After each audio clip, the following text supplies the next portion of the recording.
So I'd like to start off by telling you a little story about a jacket that I have.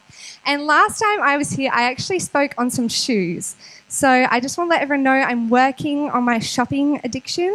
It's getting a little bit better, bit by bit, so slowly but surely. But I'm just going to welcome up Miss Ebony, my sister, who's going to help me model the jacket. Just bear with us one moment. We've practiced this a lot of times. Yeah, look at that. You go, girl. All right, so this is my jacket. So my family and I don't know if anyone knows, but we've headed over to Thailand a little bit. I've probably gone 5 or 6 times.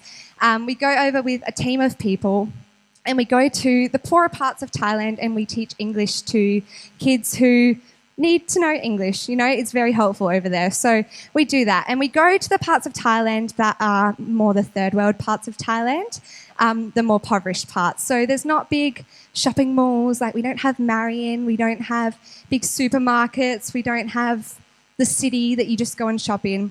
But instead what they have in these little places is they have little markets. So what you do pretty much every night or morning or lunch when you eat, you go to a market. There's probably normally, no matter where you are, there's normally about 2 or 3 within walking distance. So you walk down, you go to the little, anyone who's been there can tell me it's really nice food, they can agree with me.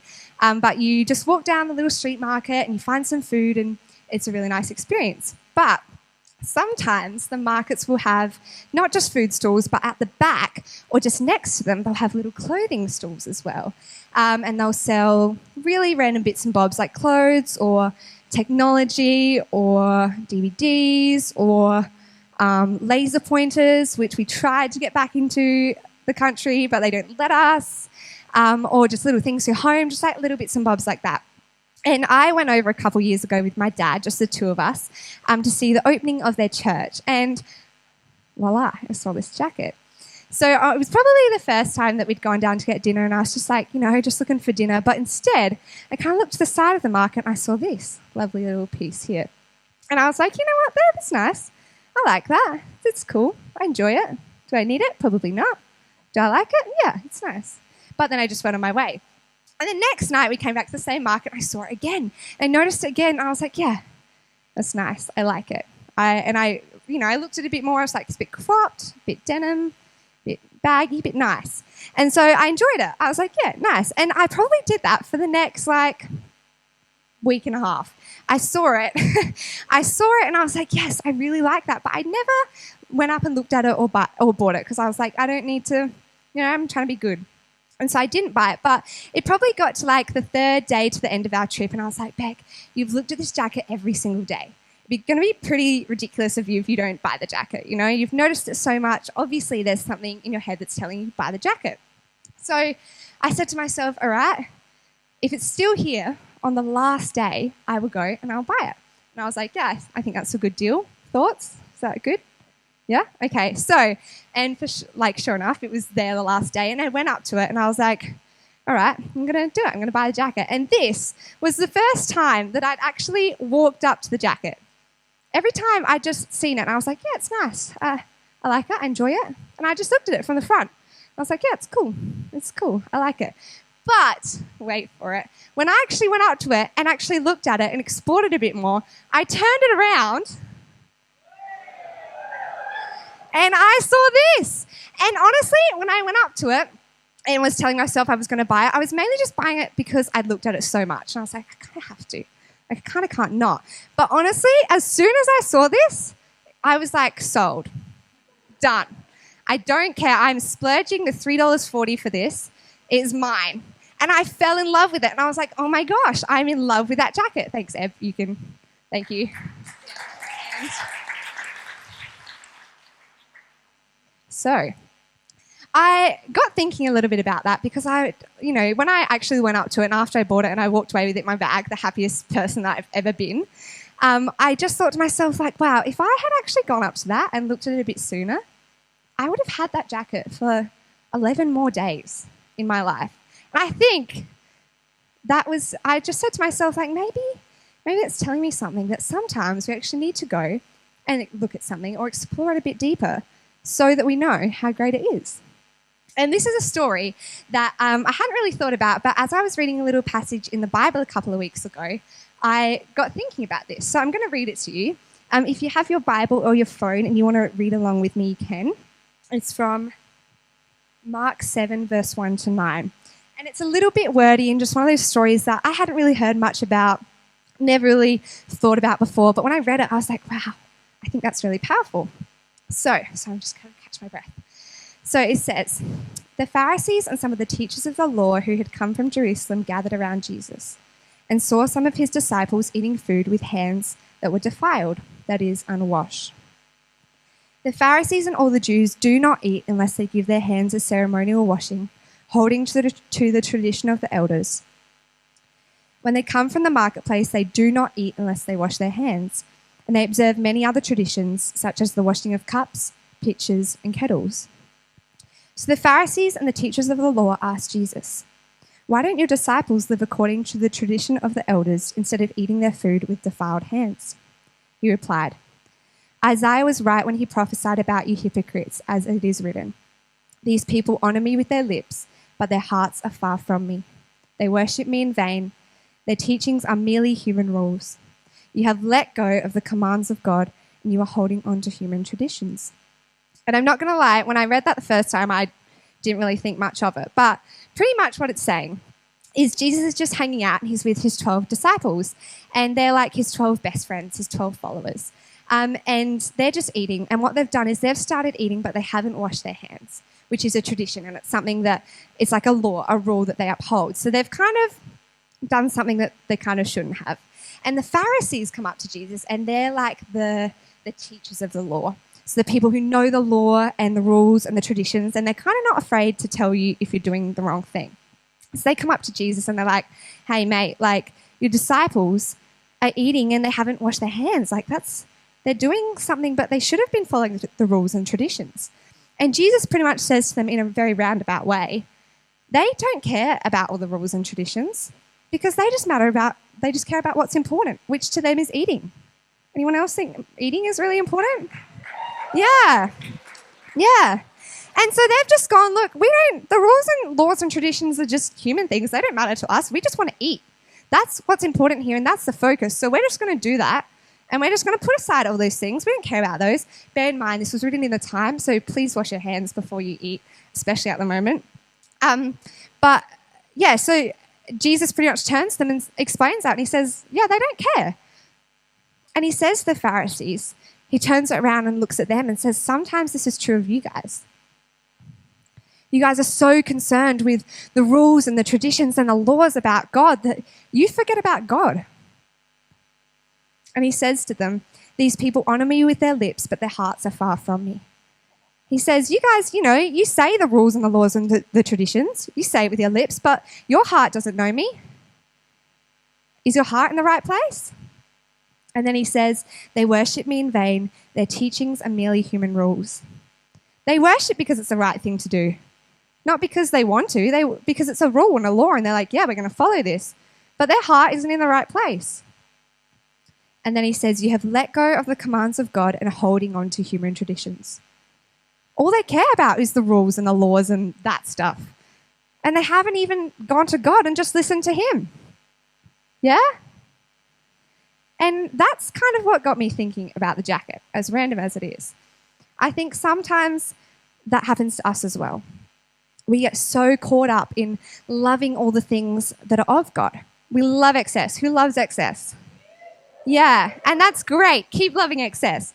But we love excess and we love church and we love reading the Bible and we love journaling and we love praying. But do we know God?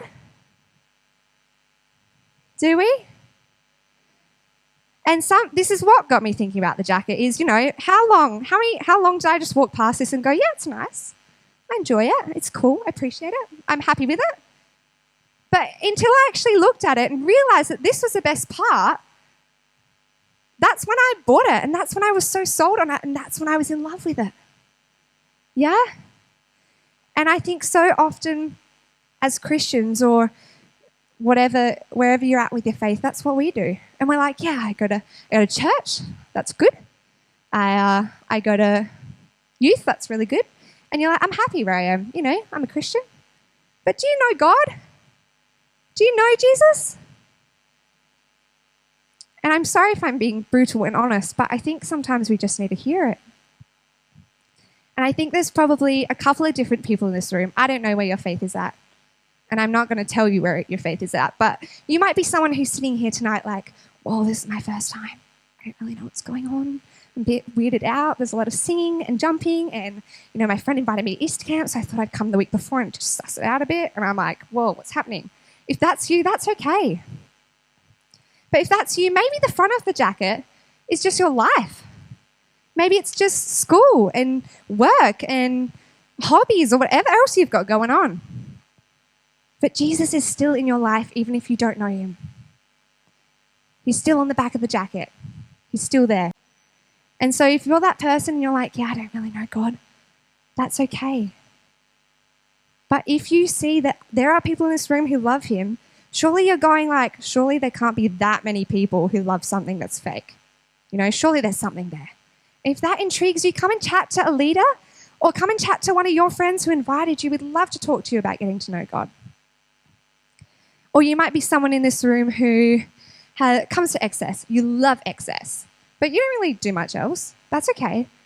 But you love excess. And you're like, yeah, excess is good. But do you know the whole reason why we do excess? It's because of Jesus. Yeah? Or you might be someone, and this is where I kind of fit in. You decide where you're at. But you might be someone who's grown up in a Christian family. And you've always gone to church and you've always gone to youth and, you know, you prayed before dinner and you read the Bible and you did all those things that are the front of the jacket. And you're like, yeah, it's nice. I'm happy with it. I appreciate it. It's good. But have you actually explored it for yourself? Do you know the whole reason behind it?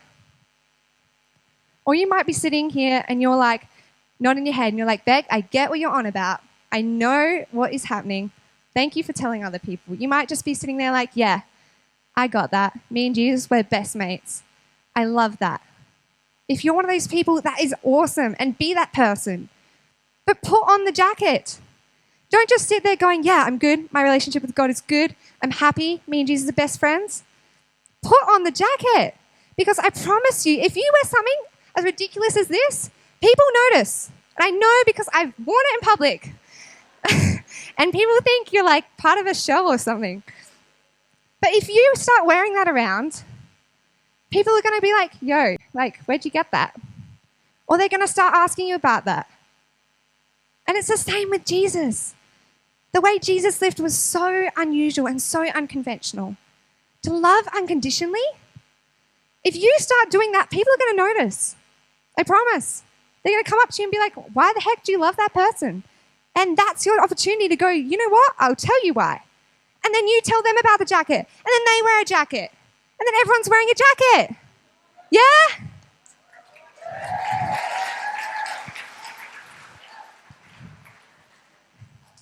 So I don't know where you're at with your faith. That's up for you to decide. But if you fit into one of those categories and you're like, yeah, I want to get to know Jesus a bit more, do it. He rocks. Anyone who knows him will tell you how much he rocks. Imagine having a best friend, right? Imagine this. Just put yourself in an imaginary world. Imagine having a best friend who is always there for you, no matter what, always loves you, no matter what, always supports you, no matter what, keeps you accountable, loves you. Like, that's a lot of things to find in a best friend. If you have that, let me know. I want to be friends with your friend. But that's what Jesus is. And he does so much more than that. But get to know him and you'll figure it out for yourself. And if you're sitting here and you're like, Bek, like, I know you're talking a lot about knowing God, but why do I even need to know God? And it's because Jesus wants to know you. That's the whole thing. Jesus literally died so that you could live, because that's how much he loves you. And in the lead up to Easter, we're going to be talking a bit more about that next week. But he literally died so he could get to know you. Do you want more? Like, is there more? Is that not enough for you to go, maybe I should get to know Jesus? And he says it all over the Bible, but I picked out a couple. In Matthew 28, verse 20, it says, "And surely I am with you always to the very end of the age." He's always with you, whether you've got a faith or not.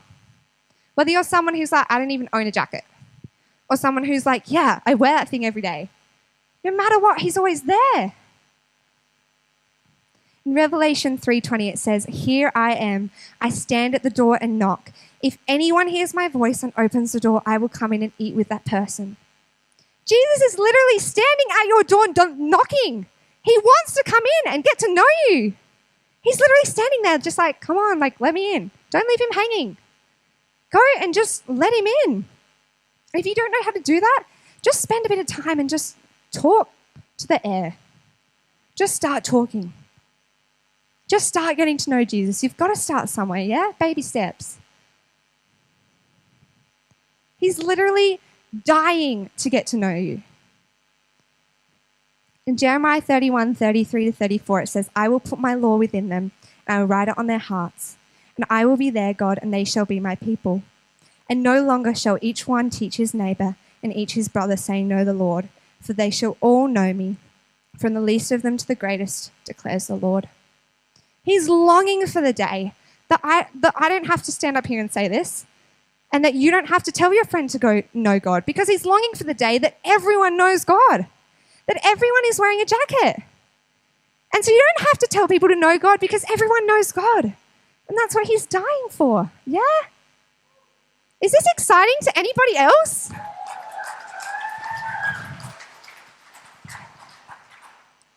I'd like to welcome the band up if they could join me. Yeah, the band are awesome. But if you've just sat here tonight and you're like, oh, I don't know, sometimes I just tune out in this bit, like, I don't know, I find it really hard to listen and pay attention. If you take one thing from what I'm saying, it's what Jesus said. And it is stop being in love with the things of him and start being in love with him. Yeah? It's amazing to be in love with church and youth and the Bible and prayer, because you need those things. The jacket isn't a jacket without the front. You know, you just be wearing a cape. You need the front. Yeah? But start with God. Start with Jesus. And everything else will fall into place. Because if you start loving God and getting to know him, you'll start living like him. And that's what's going to change the world, yeah?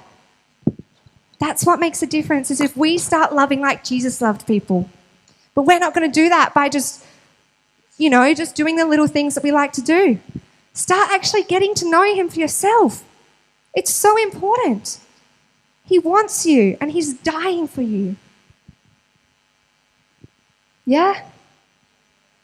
So I invite you to just have a think for a minute. Just have a think, where am I at with my faith? Am I one of those people that Bek mentioned before? Or am I somewhere in between, or am I something completely different? Whatever it is, it doesn't actually matter where you're at with your faith, because Jesus, like it says in the Bible, is there always, no matter what. No matter where you are, he's knocking at your door. And he's like, please let me in. I just want to get to know you. Have a think, where am I at with my faith? Or if it helps you, like it helped me, where am I at with the jacket? Do I wear it every day? Do I even know it exists? Have I taken my faith and explored it deeper and gone, whoa, this is the bit I'm supposed to be in love with. This is Jesus. Yeah?